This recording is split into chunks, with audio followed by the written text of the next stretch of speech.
Hey everybody, welcome back to Screams and Beans with Phaedra and Mary. Hello, good morning. Today we have our coffee mugs. Cheers. Cheers. I made us a Rwandan 100% Arabica dark roast. This is not for wimps. If you drank this black, it would be super strong, bold, but not bitter. So I did some nerd facting, and when I was in Kauai, we went to the Kauai Coffee Company, we took a tour, and they explained that I stupidly thought Arabica meant Arab. That's what I... Like, oh, this is from like the Arabian region of whatever. No, it means a species of plant. So there are two species of coffee plants. One is Arabica, one is Robustus, which I think is where we get the term robust from. And Arabica is the more popularly grown and produced and roasted. So that's what we're drinking, is very dark Arabica coffee from the country of Rwanda on the continent of Africa. And someday I'd love to go there because they have the big gorillas there, and it would be really cool to see. It would. Gorillas in the wild. I probably would be attacked because I'm Murphy's relative.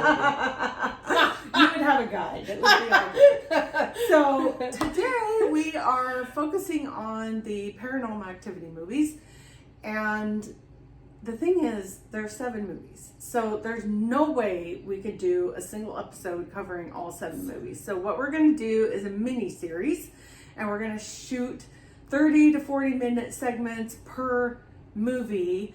And so each of those episodes will be dropped on our YouTube channel, so you can watch one or all 6. I'm not covering the 7th movie.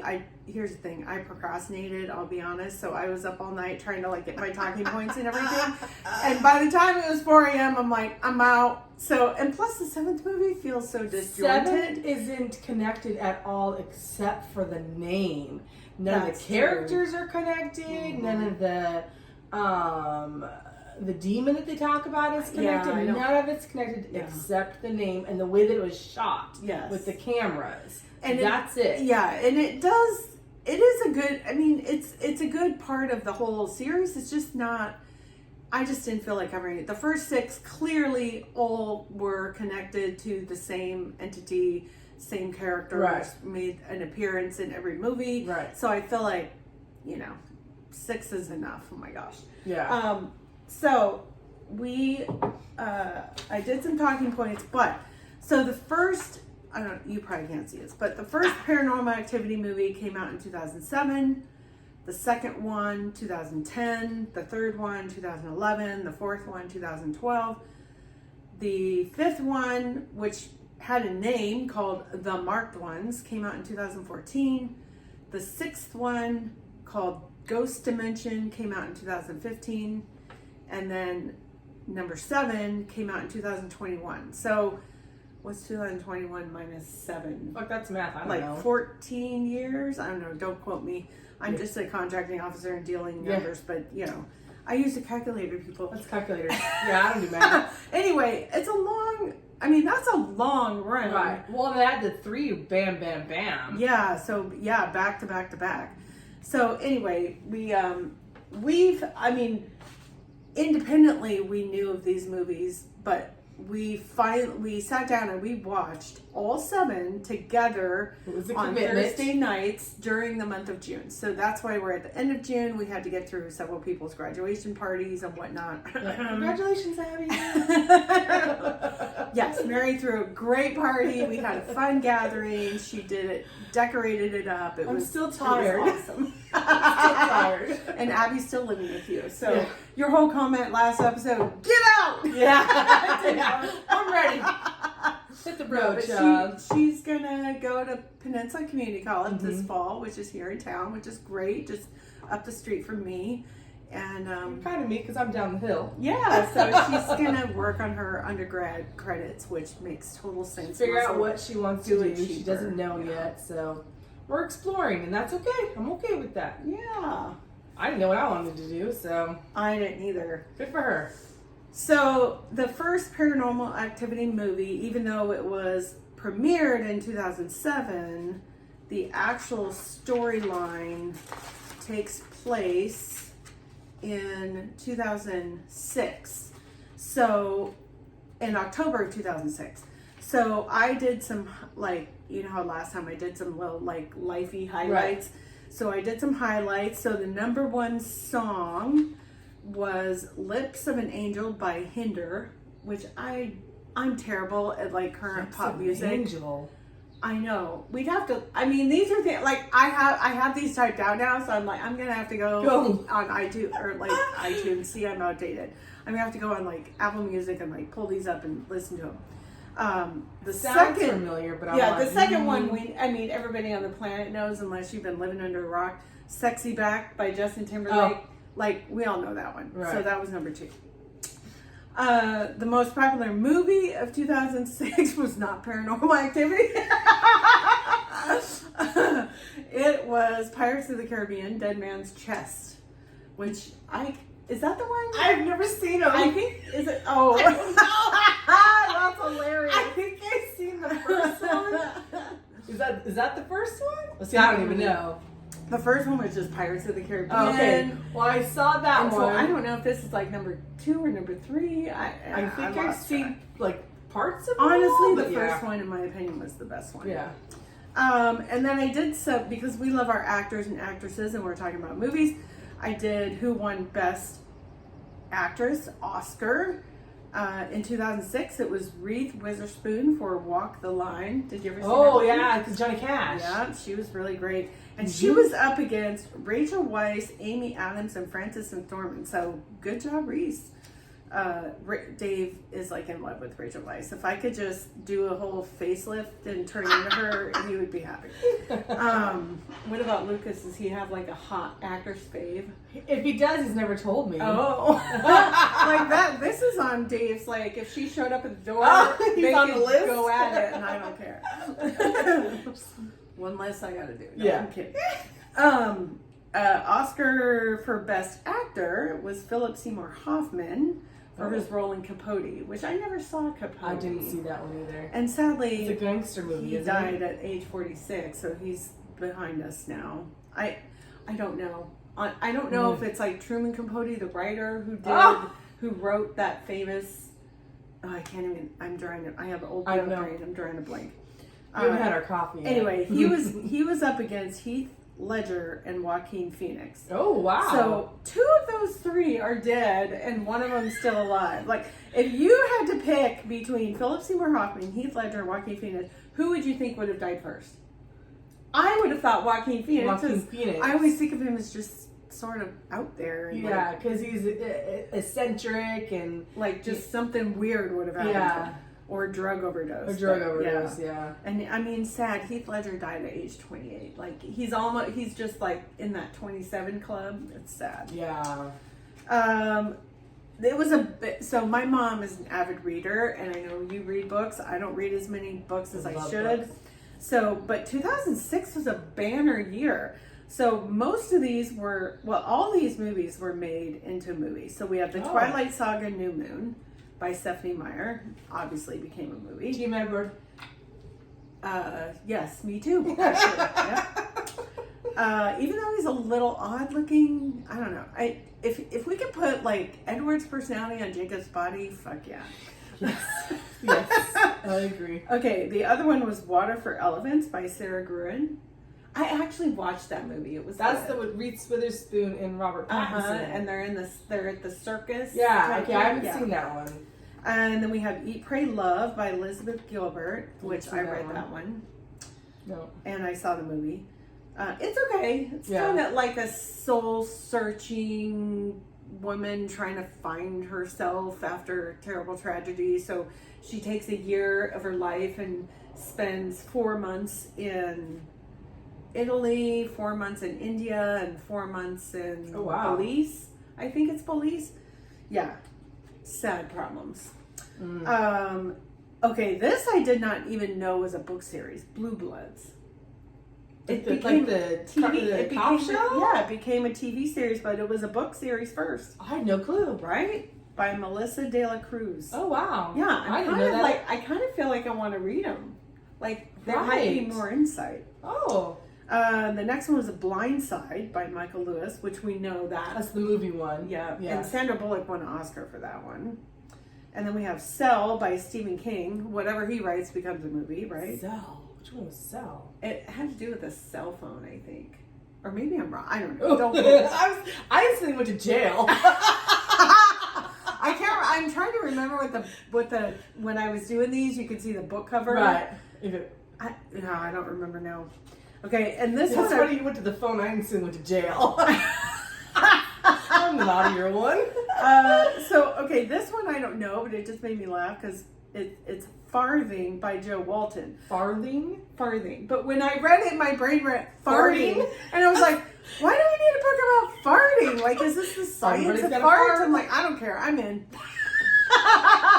But it's not farting. It's farthing. That is too funny. So I was surprised that videos are still being made and being aired on MTV. Like, I thought that had gone away decades ago at this point. But no, videos are still being made and But you don't aired. see them a lot, though. No. I don't Yeah. know where they're making them, but I don't ever see them. Maybe they're on like some version, like, Yeah. you know how ESPN has 27 channels now? Maybe MTV has like, you know, actual videos. I have 2 MTV channels, but I don't ever see the videos. Like, I don't, unless it's like late night or I'm already in bed. But yeah, I'd like to see them because they were always good. So the video of the year, 2006. I don't know this. I Write Sins, Not Tragedies by Panic at the Disco. I have no idea who that band is, but I'm terrible at like current pop I don't know. hits. So other ones we do know that were really popular: Hips Don't Lie, Shakira. That's Shakira. We all know that one. Madonna, Hung Up. I don't necessarily know that song, but obviously I know Madonna. We know Madonna, right? Red Hot Chili Peppers, Donny, California. Okay, I know that one. We know that one. Ooh, Okay. Madonna. Right? Crap. What Yeah. song was that? I know. Hung Up. And then we have Cell by Cell? Stevie King. Maybe they're together. Ooh. Okay, so what were we like in 2006? I'll start. Okay, so here's what I did. I went back to my scrapbooks and I like jotted down like what happened that year. So it's not like necessarily me personally, it's just like what were things I did that year. We went to a really awesome wine tasting pairing dinner at Bella Italia in January. We had I attended a baby shower for my sister-in-law Jen. She's pregnant, which is funny because my niece is now 17. So holy crap. February we went to Skamania Lodge with our Dave's sister and husband and had a blast. Skamania Lodge, if you've never been, it's on the Columbia Gorge. It's near Stevenson, Washington. So it's definitely on the Washington side of the Bridge of the Gods, up the gorge. It's gorgeous. It's a classic Northwest Lodge, huge timbers. The main room has a giant fireplace, much bigger than this. And it's a really cool place to chill out. They have zip line tour. Oh. They have a huge hot tub outside. There's golf courses around. You can hike. You can go into the town of Hood River nearby. There's Full Sail Ale is over there and some fun shopping and pubs.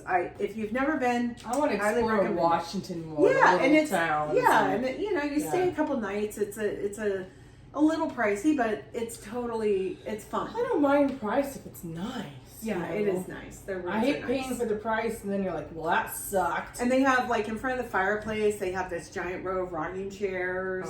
So you kind of, people fill them up, but if you can time it right in the morning, you can get out there with your coffee and sit by the fire. It's really beautiful. And then it has these giant windows on the opposite side of the fireplace looking out towards the gorge.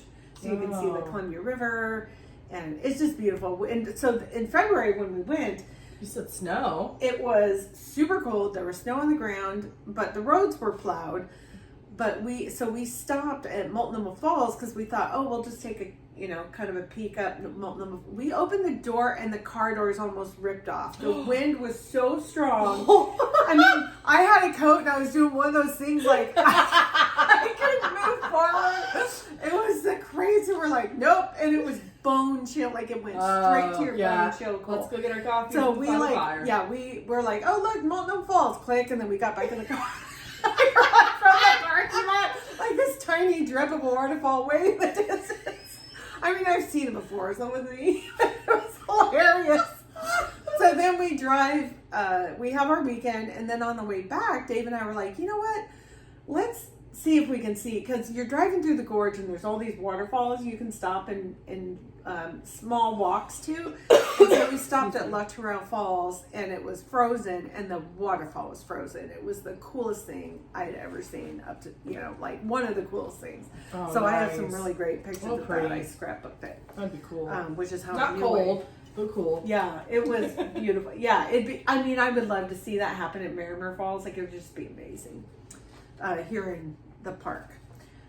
May I did went to a wedding shower for my sister-in-law, Bobby Joe. In June, they got married. It was an amazing wedding, and I feel like it's a Woodstock event because I drank to excess, and I can remember parts of that event, but luckily I had pictures to fill in the blanks. Yeah. Charles and Kathy, Dave's mom and dad, his mom is passed now, but back in 2006 they were married and she was fine and life was good, and they took their first Washington State ferry ride. We went into Kirkland, so we did the Kingston Edmonds ferry. That same month, my sister Sarah, my youngest sister, who's 11 years younger than me, she graduated Oregon Health and Sciences University for her RN. So she nursing now. Yep, she became an RN. She's worked at the OHSU hospital in Portland for several years as an ER nurse. Ooh, exciting! And the night shift a lot of the time. So. She had to deal with some stuff, let me tell you. When she told me she had to clean homeless, I'm like, yeah, I can't do that job. She just laughed. August that year, we went to South Twin Lake, which was a favorite family camping spot. I say camping, but we rented a cabin. Glamping. And just played on the lake and ate good food and hung out and did crosswords and drank coffee. It was a good time. October 2006 was my very first house that I rented, someone else's house. VRBO wasn't around then, right? But that concept was coming about. So it was the first time that we all, we had a couple from the park that we were friends with, and the four of us went over Lopez Island, and we had a weekend there, and we rented this house. And it was the first time you're, standing in someone else's house going, I'm in someone else's house. It's weird. This is weird. Yeah, so, we were outside a lot. We were walking, hiking, biking, driving around, sightseeing, wine tasting, whatever. So we weren't, at the house, a ton of the time, but it was that first experience of weird. I'm in someone's house. You open their drawers and their cupboards. And that set the tone for our travel because we realized this was cheaper than a hotel, and look at all the space we have, and we could cook in if we want. And so so that it became a trend in Dave and I's life when we travel. I have booked so many VRBOs since then, and it's been awesome. Same idea as Airbnb, it's just different website. Right. In November that year, 2006, I experienced my first snowfall in Port Angeles. We moved here in 2004, so 2 years. It took a couple of winters and snow fell. We're hit and miss here. And I remember it was special and it was beautiful. And I walked over to my neighbor Deborah's house 2 doors down, and we sat in her garden all bundled up, and she made us coffee. We were having coffee, looking at the snow. It was so pretty. That is so funny. That was my year, 2006. What about? Oh, and I was 35 years old in 2006. So what about you? I only have 2 months. That was That's it. Okay. I was 26 and I was pregnant with Abby. Oh wow! I was pregnant, so and she graduated. So we went from pregnancy to I'm done. Wow! She was a very exciting child at birth. I should say at 34 weeks. So that was. She was born in March, so April. No, wait, I went backwards. January, February. So February, she decided to kick my appendix. And I had to have emergency appendectomy at 34 weeks pregnant. She was already a sassy So child. it was my very first helicopter ride. Never rode a helicopter before. So that's exciting, but scary. I wish it were He better yelled at circumstances. He yelled at me the whole time, the paramedic, because I kept putting my hand out, because I felt like I'm going to tip over. Yeah. And there's a little one of those port window thingies. You can't open it. Oh, and he thought He thought I was going to open it. I'm like, you can't open it. But I just felt like I was going to tip over the whole time. Oh, weird. So that would be 34 a weird weeks. feeling. I was an anomaly at the hospital. I got flown to Harborview and then shuttled to Swedish, because Swedish doesn't have a helipad. So get in there, and then I'm an anomaly. I had doctors in and out, because they tell you that pregnancy appendectomies are normal, but not so far. Wow. So they were all concerned about, having the baby. Is she going to be okay? Is she poisoned? And I'm like, oh my I'm gosh. tired. So my mom and my husband were left here in Port Angeles, and they had to drive to Seattle to meet me out there. So that was fun. Wow. We had the bill for the helicopter ride already in the mailbox when we came home. Oh, that's just wrong. So it's like, wow, thanks guys. Good times.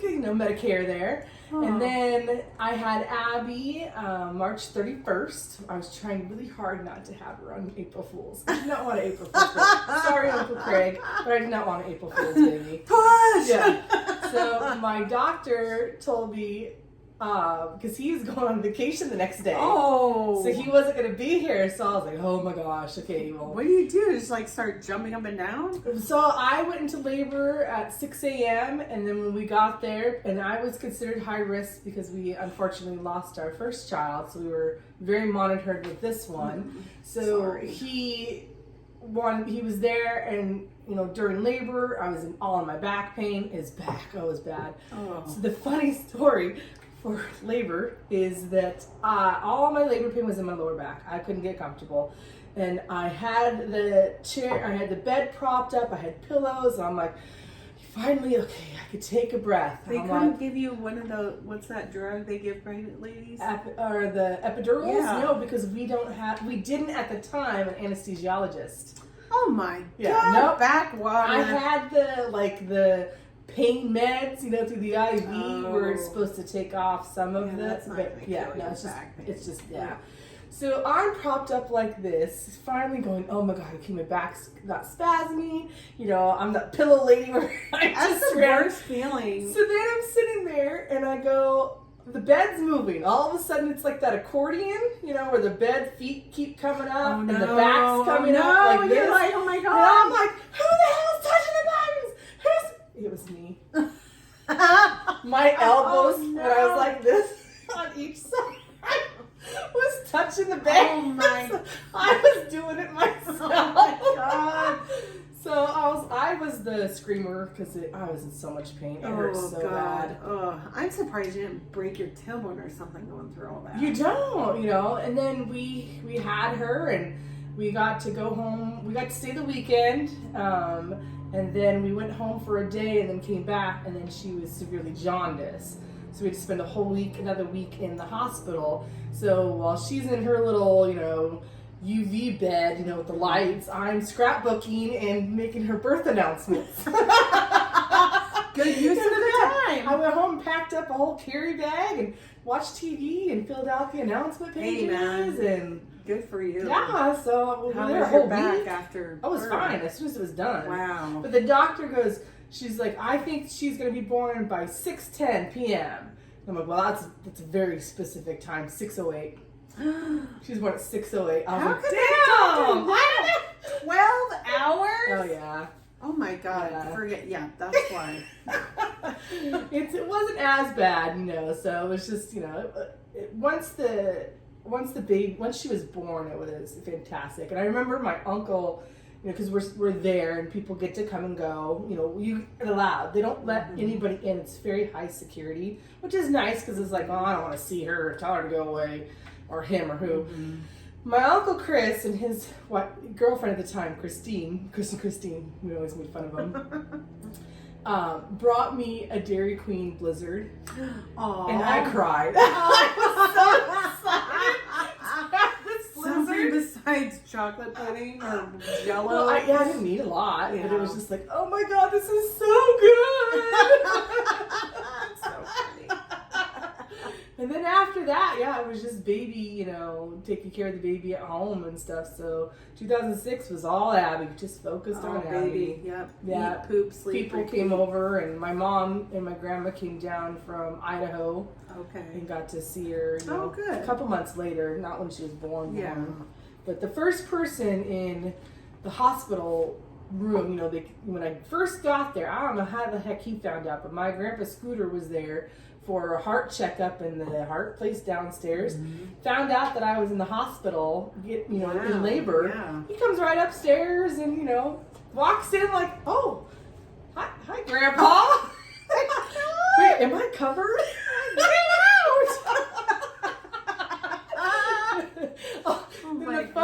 The funniest thing was that my mom was in Idaho, so she couldn't be here for the birth. So my cousin Krista came up from Bremerton. And so I said, okay, your whole job is to keep in contact with my mom. Because I'm obviously not going to be doing it. Right. So Krista, she's a teenager. So she's, it's her first birth. She's never seen it before. And she called my mom. She's having a baby, and then hung up on her. The baby's born. Click. Oh my god. So my mom kept getting mad at her because she just says one word and hangs up. She did okay. That was fun. It was good. It was once we got home, it was all fine. She was a yellow baby for a while, but. She's healthy now. Yeah, she's healthy now. Healthy and beautiful. She has the best skin tone, complexion. Yeah. I mean, so jealous. She's just such a pretty girl. She is. She's very beautiful. Her eyes are pretty. It's like, you suck. She does not look like me. I know, it's weird. It's like, it's almost like, did you have a little Latino lover you didn't tell Lucas about? Lucas is half Mexican or Hispanic. I don't know. Whatever it is, yeah. Whatever it is. His biological dad was Hispanic or Mexican or whatever. That's where she But the coloring only came through Abby. Right. So his sister had 3 boys. And Jack is the only one that came out with the dark hair, but not the complexion. Yeah, that's Abby's interesting. the only one that came out with the tan complexion. Oh, yeah, people ask me, it's so rude for you to tan your baby, because I'm white as can be, I'm sorry. And what she's tan. Oh, yeah. Oh, yeah. They thought I would fake and bake my child. Oh, my God, that is so... No, this is her natural... People are stupid. Natural complexion. Oh, my gosh. Sorry. That's bizarre. All right. You want to talk some Paranormal Activity? I love these movies. I do too. So they're so good. We saw these movies without knowing that each of us saw these movies and loved these movies, and it was only in the last probably 3 years that we even started realizing we were scary movie fans. Scary movie fans. I mean, you can say horror movie, but honestly, to me, horror movie kind of denotes like blood and gore and disgusting. We're not the gore. We aren't. And I know I said that last episode. We're like thriller / suspense / horror jump scares. / mystery. Yeah, jump scares, psychological drama.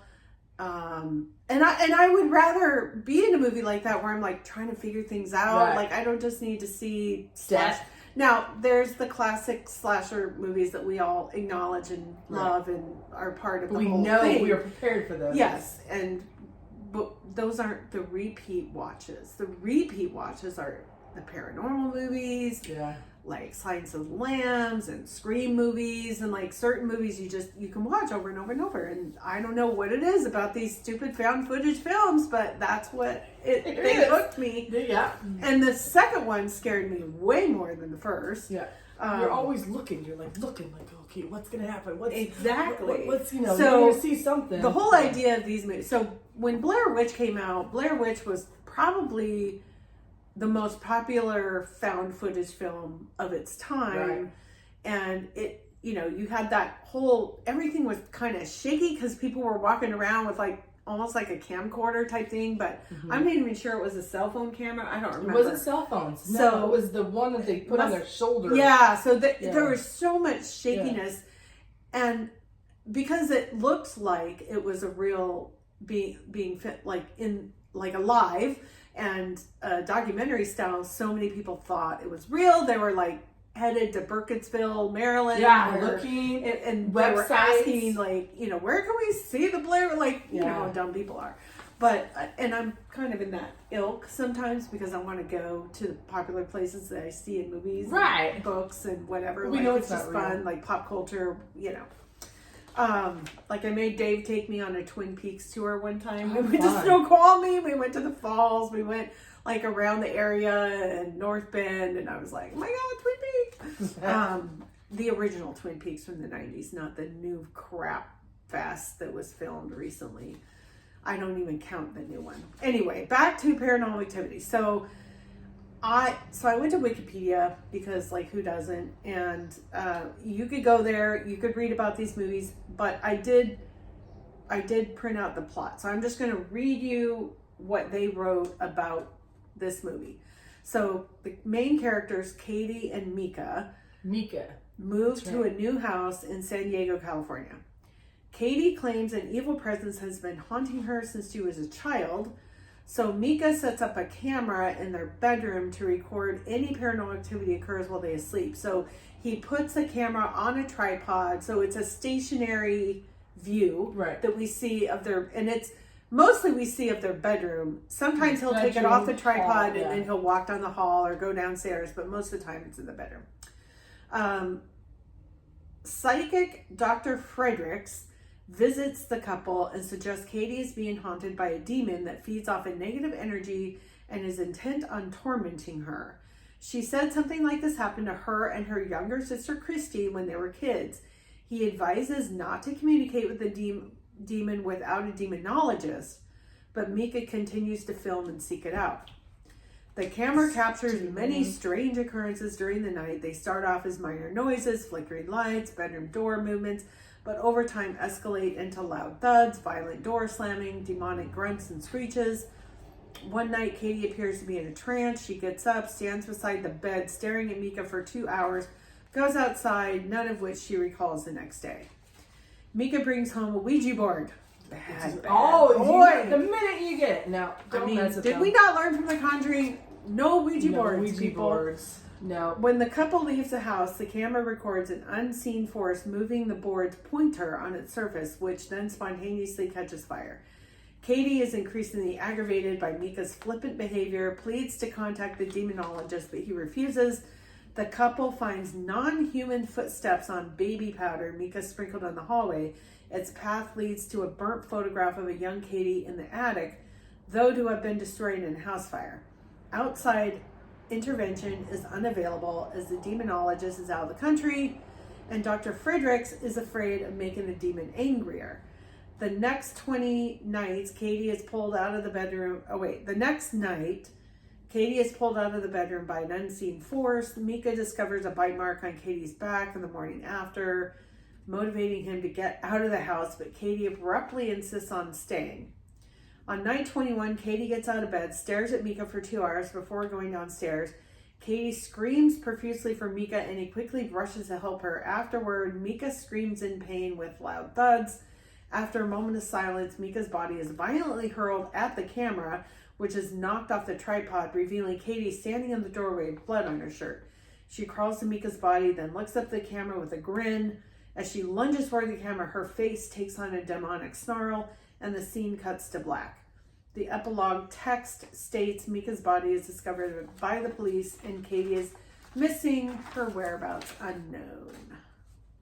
So there's a lot in that. Right.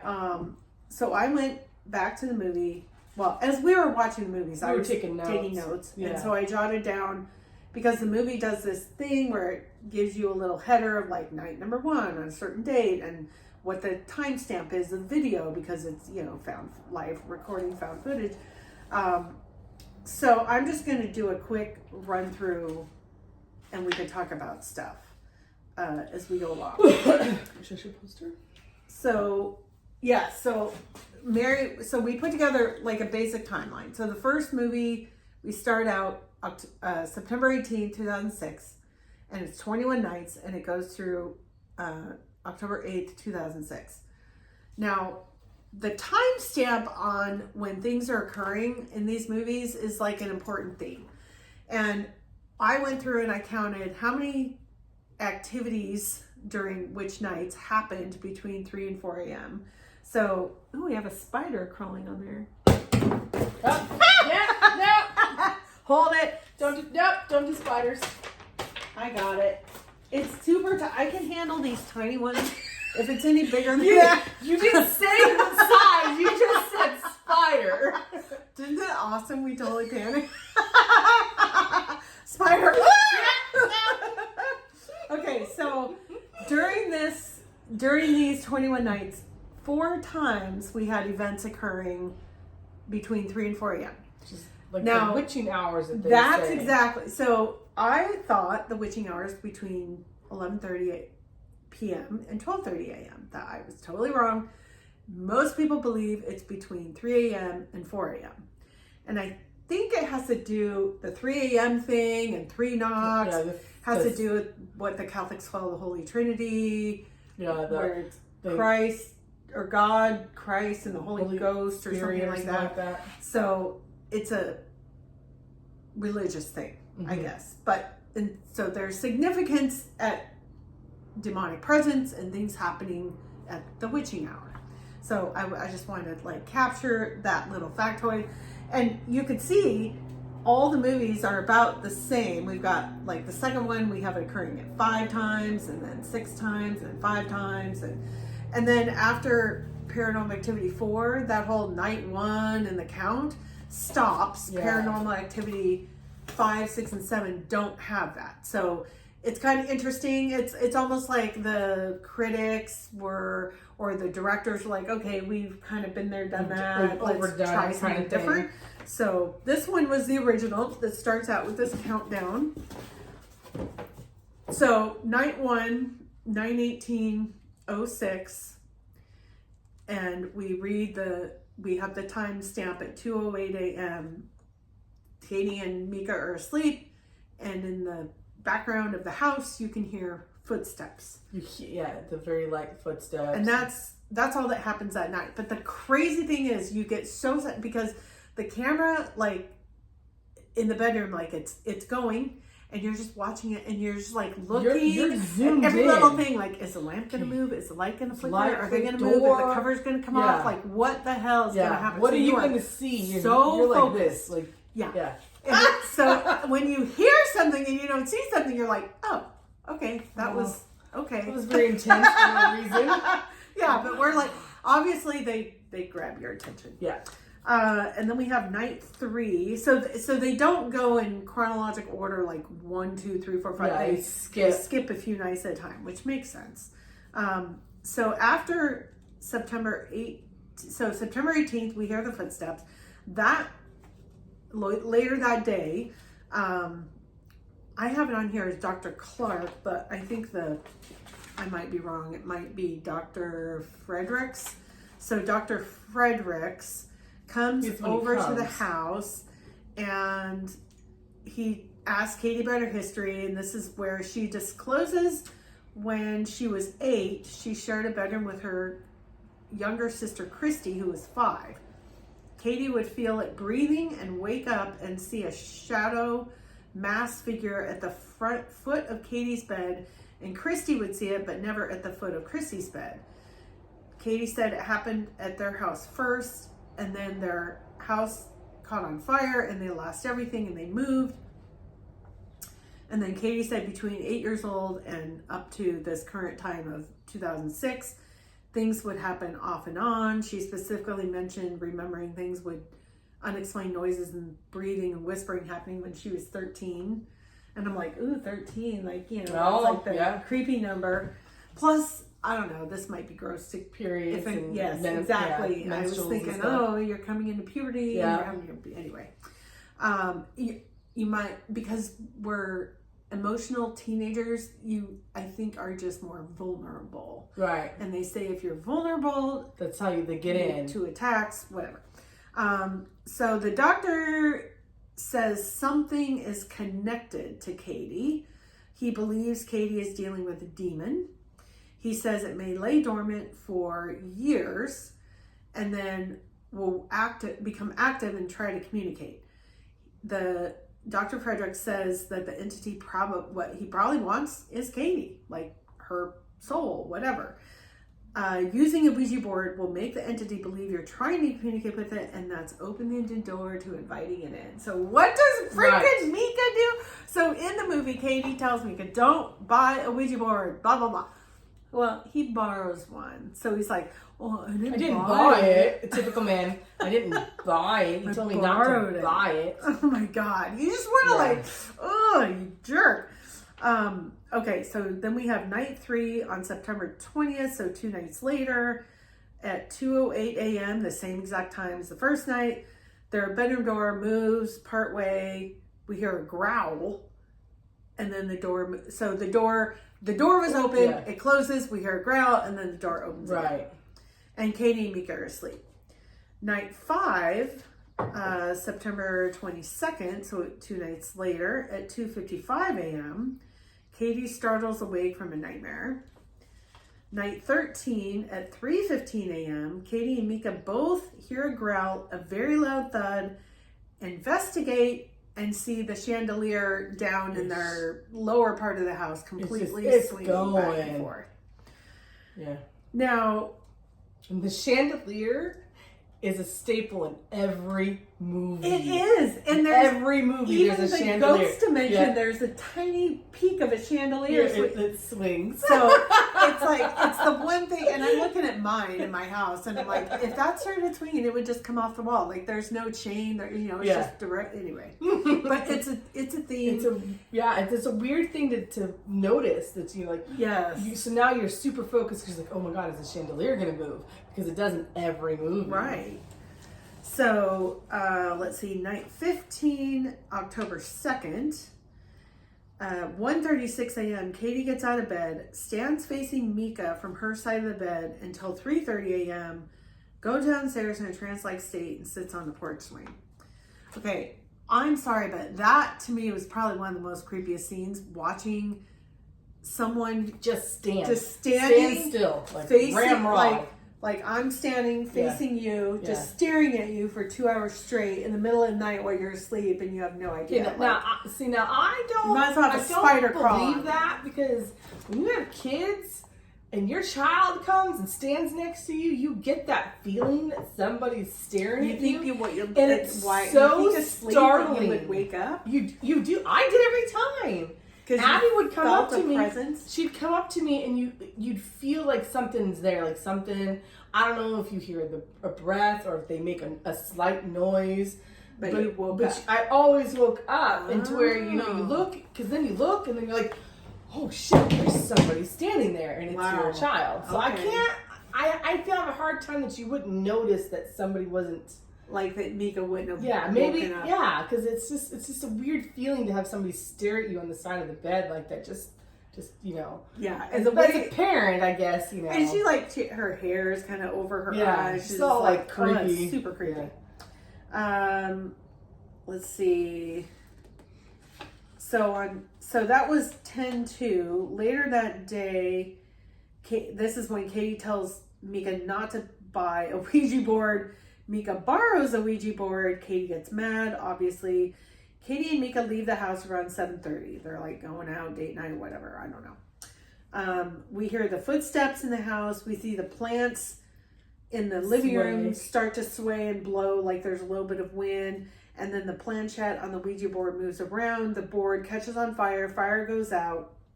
11:17 p.m. Mika and Katie are back in the house, and he inspects the board.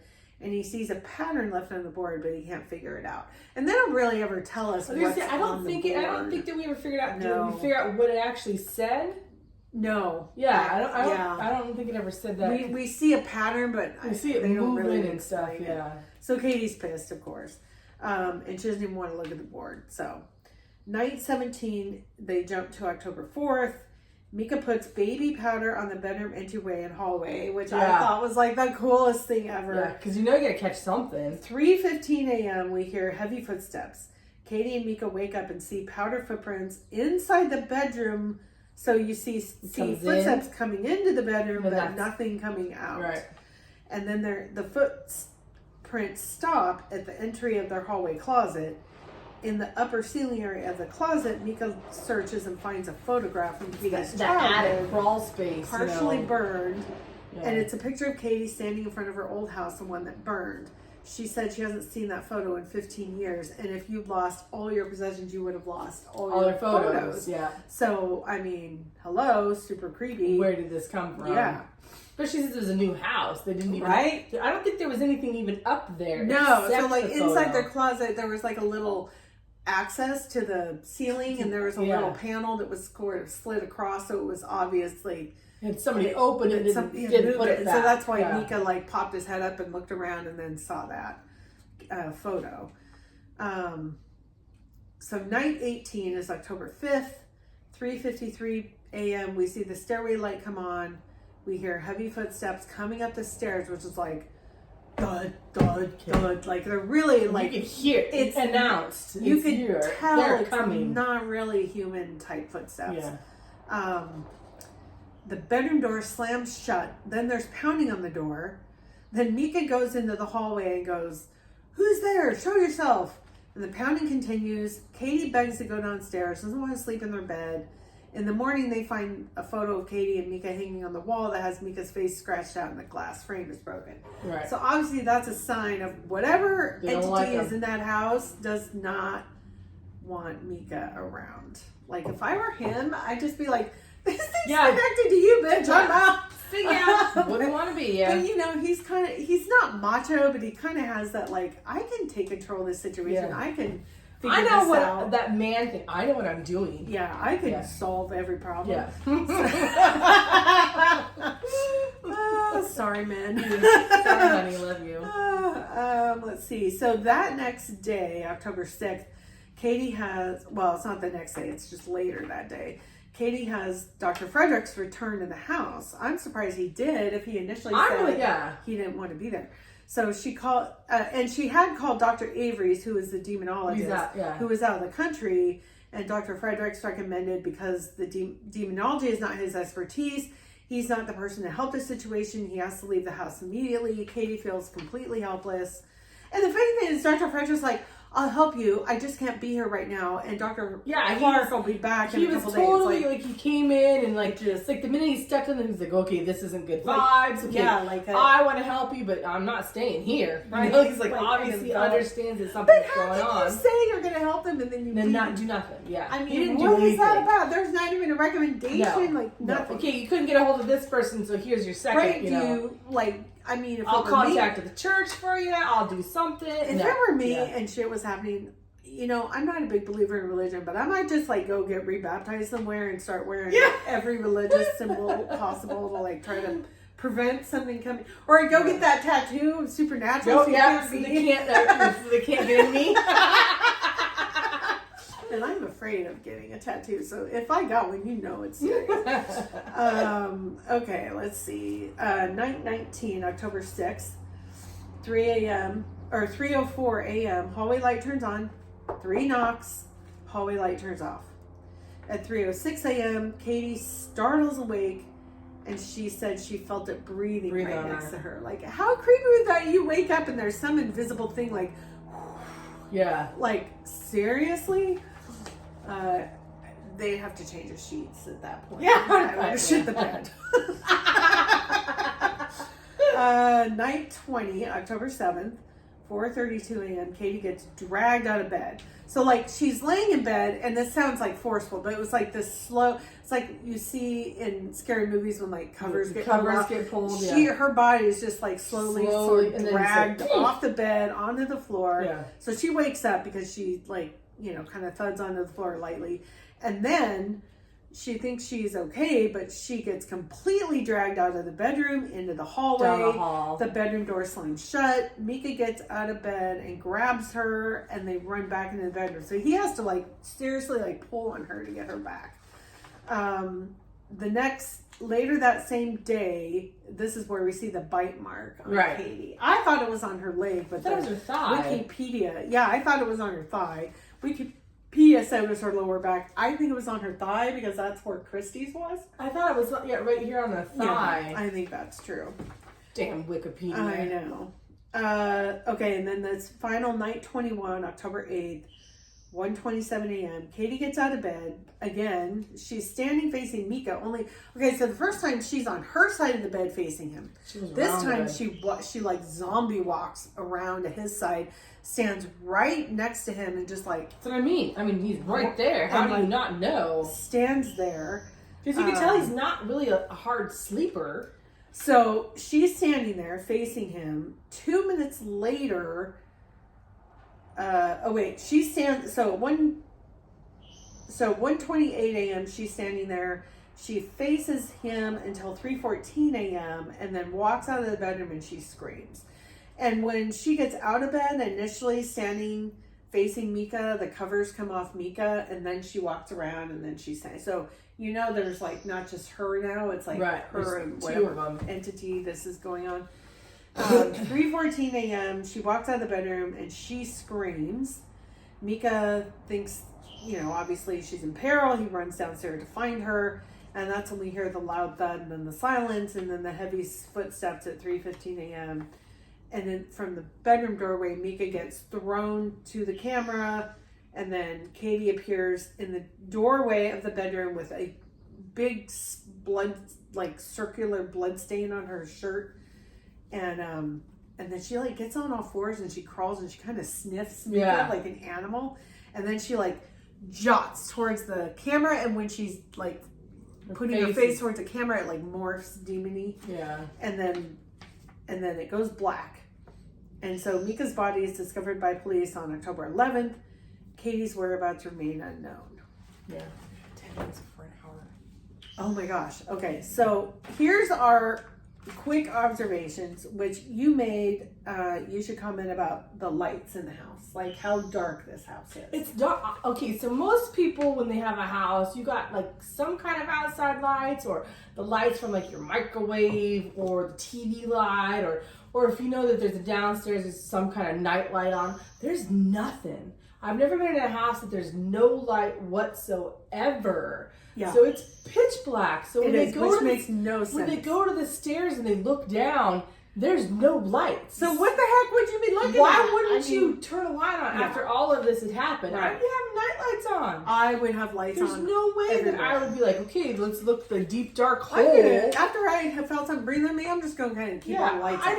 I can't believe that there was not even like the stove light, that people leave on at night. There's nothing. And I was so shocked. That was the other thing, was like, even when they investigate, they don't turn lights on. Okay, if you're going to go into a room, the first thing you do is you turn the light switch on. They never did. They just had the camera, and then they turned it into like the dark mode or the night mode or whatever it's called. It's like you go to a room, you turn the light on.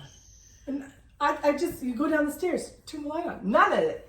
Yeah. None of it. It's just like, what the hell? It's weird. That's like one really kind of unbelievable part of the movie. No, you gotta have the lights on. So scariest movie moments for me was the growl, the thud, and the chandelier swinging. Because it was just such a jump scare. Yeah. The thud big and the growl. It was just so loud. And then, Katie standing facing Mika for hours in the middle of the night, like super creepy. Why is the baby powder? And the baby powder. Geez. I mean, you're hoping, but you're hoping that you're going to see something because you're. But then you're hoping not to, because because then you know something's there. Yeah. So I didn't know this, but when they aired this movie, it was an indie release, and it had a different ending. Oh. They changed the ending of the movie. Oh. I think based on feedback or some kind of studio review or something. They went back and reshot that. A different ending. Oh, I didn't even know that. So the original ending, Katie returns to the bedroom alone, covered in blood, holding a large kitchen knife. She sits on the floor against the bed, rocks back and forth. The next day, Katie's friend Amber leaves a concerned message at 2 p.m., visits the house at 9 p.m., discovers Mika's body downstairs, runs away in a panic. 30 minutes later, 2 policemen enter the house, reach the bedroom where they find the possessed Katie with the knife. Seeing them, Katie suddenly returns to her normal state, asks about Mika. After the attic door slams by itself, one of the officers panics and shoots and kills her. What? The camera fades to black as police officers continue searching the house for the source of the sound. An epilogue text appears dedicated to the film in the memory of Mika and Katie. I mean, that ends the whole series. right That would have been it. Yeah. So they must have been thinking, we don't know, maybe they weren't sure this would Would go, be a one-off. that was a horrible ending. If I went to the theater and I saw that ending, I would have been like, what the fuck was that? Fucking Stephen King people? I mean, what the hell? Who ends it like that? Yeah, I'm glad they got the feedback to change it. Cause well, and I don't know if it's based on feedback, but they obviously changed. They must have thought, based on the popularity of the indie audience, that there might be potential for more. So maybe that's why thank God they did, because I would have been so mad. I would rather she killed herself than a policeman shot her. Or the demon kills her. Yeah, like here we go. Policeman shoots somebody else. Yeah. Like, oh my God. On accident. Oh my gosh. So the ending I just read you, the original, was only shown to the public at 2007 Screamfest Film Festival, was never released officially by Paramount or Blumhouse, and the original version of the film, dubbed the Festive Cut, was leaked later in various forums, which included this ending. I had no idea. This is a Wikipedia thing, and I'm like, holy crap, there was a different ending? Like, no. Oh, God, no. Yeah. That would have been horrible. Right? I mean... Oh, what a crappy ending. So if you're this couple, I mean... Well, then wouldn't you really move? Like, wouldn't you just feel like you... I always thought it was funny that she didn't tell him, and he mentions that. Oh, yeah, that you didn't tell me that you were been haunted by a thing. That right there would be like, I'm out. Yeah, I mean, that's like a serious... Brought this into the relationship. And I think her thing was like, well, what was I supposed to do, like 10 dates in, tell you, I experienced demonic whatever. And he's like, well, yeah. Yeah. You can't. Yeah. This is like seriously hiding from your, like. It's like having a secret child that you don't tell anybody about. Exactly, or a family in another city. I mean, well, by the way, my mom's at a mental institute, and I might be crazy, but and I'm not going to tell you till like 5 years later. Trying to possess me, but have fun living with me. Right? Oh my God. All right, so we did talk about a lot, and we ran long. I don't know. We're over always. So we appreciate you guys. Anyone who's watching, the 13 subscribers, if 2 of you watch, amen. Thank you. Thank you for your support. We have fun doing these. This is so much fun. We are going to do the other movies as single episodes because there's just so much to talk about in each one. And I appreciate every one of you. Thanks for hanging in with us. And we will see you on the next Screams and Beans. Screams and Beans mini-series, Paranormal Activity Part 2. Go watch the movies. Yes, go watch the first one and the second one, and then watch our second episode after. Thanks. All right, see you guys. Bye.